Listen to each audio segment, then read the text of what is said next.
Next flock. Krystal's favorite.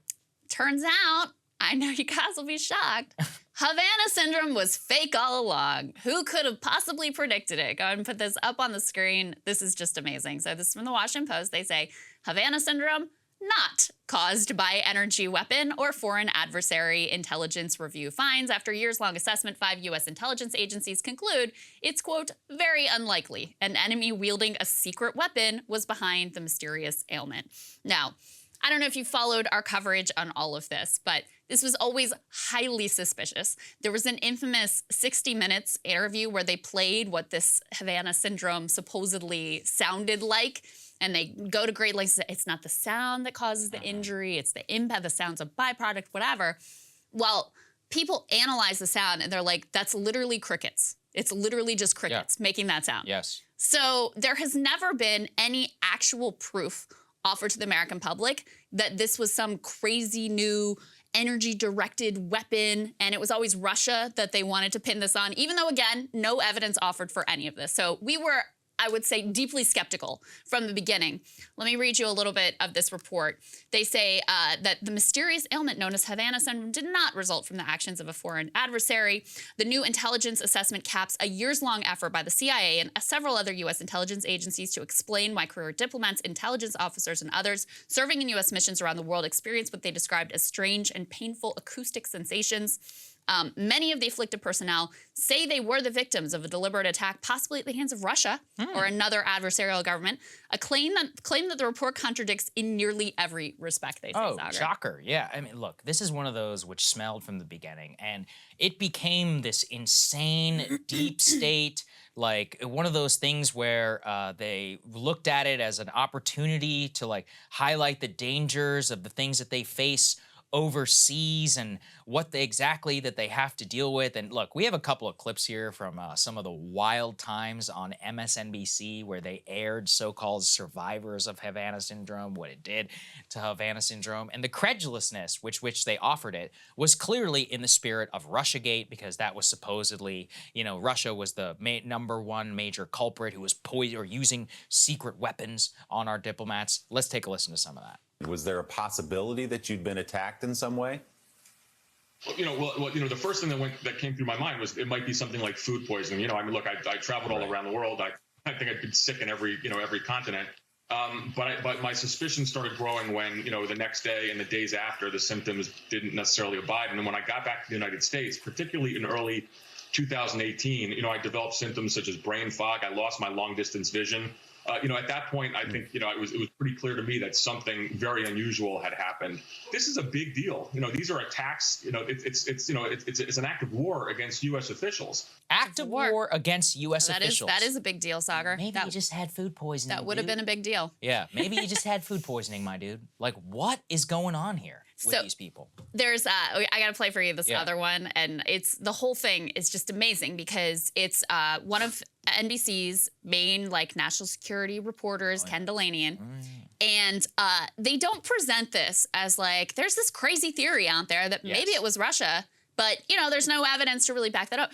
No, his sources tell him that they actually have communications that they intercepted that indicate Russian officials are talking about this. And again, to go back to the Washington Post report that's now debunking all of this, quote, this person added there was no intelligence that foreign leaders, including in Russia, had any knowledge of or had authorized an attack on U.S. personnel that could explain the symptoms.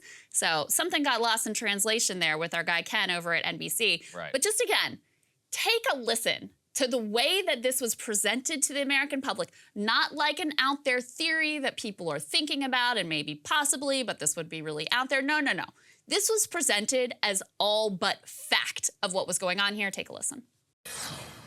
Exclusive new reporting this morning from NBC News. Intelligence agencies investigating attacks on U.S. diplomats in Cuba and China now strongly suspect that Russia is to blame.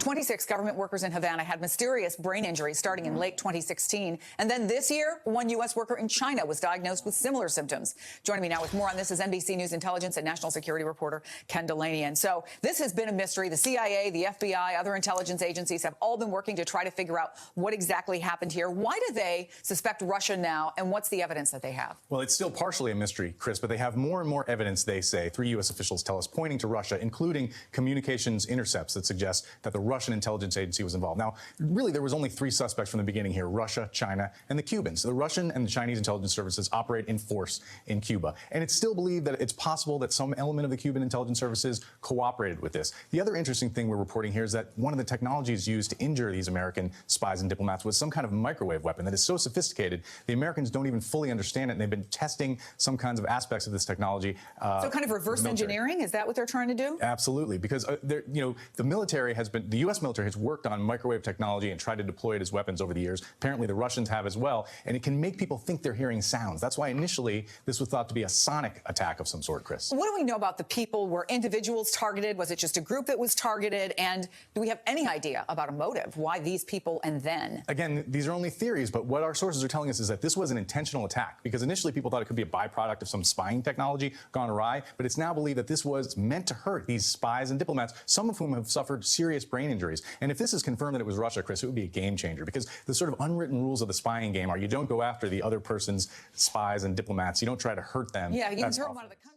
So anyway, that's the way it was presented. Like this was all, it was definitely Russia.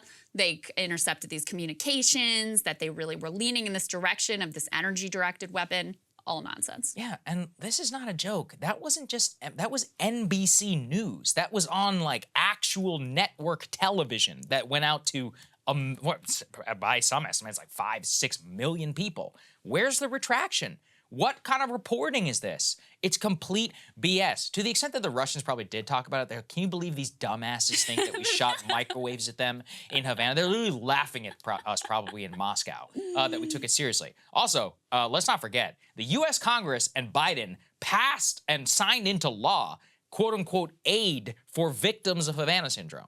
So do we get our money back? What happens to that money? They did that before they were able to get their act together in the PACT Act for burn pit victims. Correct. Burn pit victims were bailed out after, quote, victims of Havana Syndrome. I actually really want to know what happens to that money. Now, I don't wish sickness on anyone, but, you know, there's probably a high correlation between being a spook, being deployed for a long time, and neuroses. Can I just say that? Look, I'm sure it's probably stressful. I'm sure it's a very stressful job that can lead to all types of like real symptoms where you're having like real physical impacts. Everybody deserves the care that they need, but let's not invent fake syndromes. Let's just say it was probably psychosomatic from day one. And anyway, that's what we'll leave it at that. Hey guys, ready or not, 2024 is fully upon us now, and Saagar and I have been brainstorming ways that we can really up our game for this critical election. Yeah, we rely on our premium subs to expand our coverage, to add staff, to upgrade the studio. We just want to give you the best independent coverage